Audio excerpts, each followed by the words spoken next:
lulusan SBMPTN di Universitas Brawijaya Malang itu udah sekitar sekarang 2021, 8 tahun yang lalu. Oke, saya Talita. Saya lulusan SBMPTN tahun 2014 di Universitas Negeri Surabaya, jurusan Pendidikan Biologi. Nama saya Trisna. Saya dulu SBMPTN tapi tahun 2012. Dulu masuknya di TS jurusan Teknik Informatika. Jadi persiapannya yang pertama emang belajar, terus doa, terus belajar juga ada sedikit paksaan karena disuruh orang tua, karena tidak terima SNMPTN.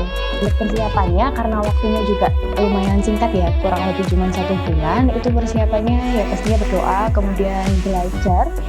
Belajar itu benar-benar fokus dan konsisten selama 1 bulan itu.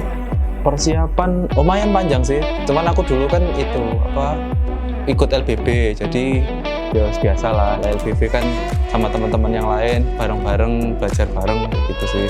Jadi ya persiapannya ya tryout, terus dulu sering sih tryout diadain sama LBB-nya, jadi kayak dalam sebulan itu pasti ada tryout sekali, terus deket-deket SBM itu makin sering ya gitu. Cuma 1 buku? Iya, cuma 1 buku, tapi benar-benar saya maksimalin sampai paham benar. Bisa ya? Bisa. Semua tuh kayak udah mulai kelihatan di internet, karena dulu nggak seterlihat sekarang. Aku belajarnya cuman ya buku sekolah doang, buku paket, terus ya udah nggak ada yang lain.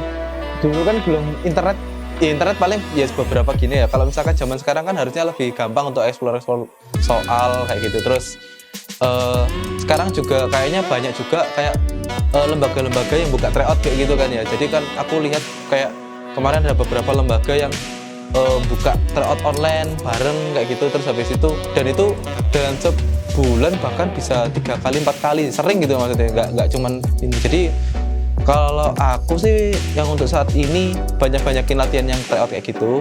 Terus cuman ini sih, kalau bisa cari yang ada TPA-nya, karena selama ini aku lihat kalau tryout-tryoutnya itu kan masih fokus di yang soal-soal kayak akademisnya gitu ya. Jadi kalau bisa banyakin latihan yang TPA, karena kayaknya TPA itu remeh gitu ya, tapi menurutku kunci, karena misalkan kita banyakin di TPA itu biasanya nanti ngangkat yang lain, sering kali gitu.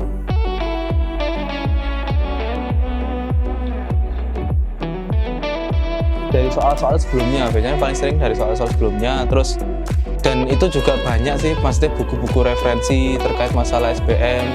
Terus habis itu biasanya juga kadang-kadang ada LBB, di LBB itu kan juga si mentornya itu juga ngasih, oh ini loh biasanya soal yang sering muncul apa-apa, kayak ya pokoknya soal-soal yang biasanya muncul. Dan kalau kata LBB itu ini sih kuncinya itu banyakin TPA. Jadi kalau misalkan nggak tahu ya sekarang istilahnya tetap ada TPA atau gimana ya? Ada TPA. Jadi dulu itu aku matengin di TPA-nya, karena kan misalkan aku fokus di, misalkan kan ada fisika, ada bahasa Inggris, ada biologi ya, aku agak lupa dulu itu ya. Pokoknya ya ada kayak gitu-gitu, matematika yang pasti. Itu kan aku ngerjainnya juga nggak mesti 100% bener, dan kalau SBM itu kan otomatis harus, kalau ngerjakan itu harus bener, kalau nggak bener pasti minus gitu kan. Jadi ya apa kita harus ngerjain aku by target, jadi aku targetku mengerjakan TPA sebanyak-banyaknya, tapi udah pasti bener. Terus sisanya nanti mungkin tambah-tambahan dari yang lain, misalkan fisika, matematika, terus bahasa Inggris kayak gitu. Jadi Ngerjain soal tuh gini, ada triknya tapi nggak akademis sih. Jadi lebih pinter daripada yang bikin sistem. Ngitung nilaimu sendiri, perkiraan nilai. Jadi waktu itu aku triknya tuh ya selain belajar itu juga misalnya nih kan biasanya dibagi 5 tuh ya, di lembar jawabannya tuh 5 soal tuh dilihat dulu 1 sampai 5 kamu bisa berapa. Bisanya misalnya 1 sampai 3 bisa, 4 sampai 5 nggak tahu gitu kan. Nomor 1 sampai 3 udah tahu jawabannya B, D sama A. Itu kamu udah dapat 9 poin. Nah, 4 sama 5 samain aja nomornya. Kalau misalnya kamu nomor 4 benar, kamu dapat jaminan 4 kali 3 12 poin. Nomor 5 salah, cuman berkurang 1, jadi kamu punya 11 poin dalam 5 soal. Nah, itu aku terapin kayak gitu. Jadi kalau misalnya meskipun aku nggak tahu jawabannya, daripada dikosongin nggak ada nilainya, diisi, siapa tahu itu 3 poin. Walaupun ya ngawur.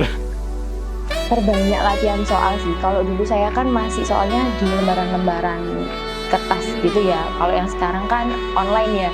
Jadi harus coba try out online juga supaya nggak kaku waktu di hari H pengerjaan. Kemudian kalau sudah banyak latihan, itu pasti nanti dengan sendirinya sudah paham trik-triknya pengerjaan soal. Misal kalau paragraf yang panjang gitu, langsung dibaca soalnya dulu, jangan dibaca paragrafnya dulu. Gitu. Jangan terpaku pada satu soal yang susah, kerjakan yang mudah dulu, kemudian juga harus manajemen waktu.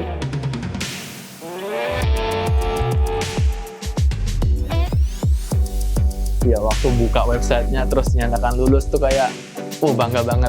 Soalnya semua keluargaku tidak menyangka aku bisa SBMPTN. Kayaknya keluargaku juga tahu saya tidak sepintar itu gitu loh. Jadi kayak waktu buka langsung telepon kan kayak alhamdulillah. Bahkan tuh abangku tuh sebenarnya dia tuh waktu aku lulus SMA mau kuliah kan dia udah kuliah tuh. Nah, dia tuh sebenarnya katanya udah nabung buat ngasih aku hadiah kalau aku SNPTN. Dan ternyata dia tahu aku nggak SNPTN, dibeliin, akhirnya duit tabungannya dia dibeliin barang buat dia. Tapi waktu aku masuk SBM dia kaget. Aku nggak nyangka kamu bisa masuk SBM, makanya duitnya tak pakai. Jadi aku nggak punya hadiah buat kamu. Nggak ekspektasi ya, SNPTN gagal apalagi SBM gitu kan. Ternyata aku masuk dan duitnya udah dipakai jajan sama abangku. Jadi ya udah. Pengumuman itu saya nggak berani lihat, yang lihat itu kakak saya. Jadi waktu itu tepat saat berbuka puasa juga di bulan Juli, terus yang buka kakak saya ternyata keterima. Senang banget.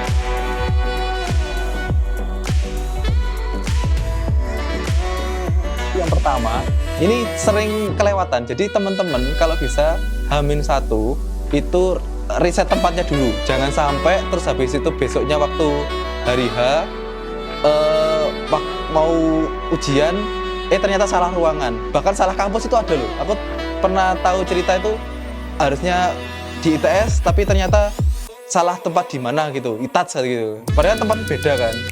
Nah, itu ada, itu yang pertama. Yang kedua, yang pasti harus niatkan milih jurusan itu yang sesuai dengan keinginan gitu. Jadi kalau udah dapat niatnya itu jadiin motivasi. Terus habis itu yang ketiga, jangan lupa restu orang tua. Karena doa yang paling kuat dari orang tua.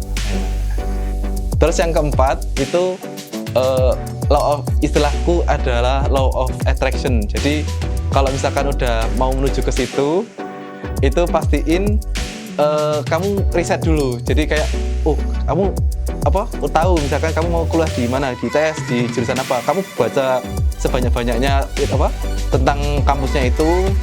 Perlu kamu datengin kampusnya, lihat, masuk ke ruangan-ruangan gitu, terus bayangin kamu itu lagi di sana, kamu itu masuk di sana. Jadi gitu sih kalau dari aku tips and triknya. Pertama harus punya persiapan yang matang ya, belajarnya juga harus konsisten, kemudian jangan cuma dihafal tapi juga dipahami. Buat teman-teman yang mau SBM tahun ini ya, dari pesan yang recehnya dulu, yang satu disiapin dulu makan. Puasa, sahur.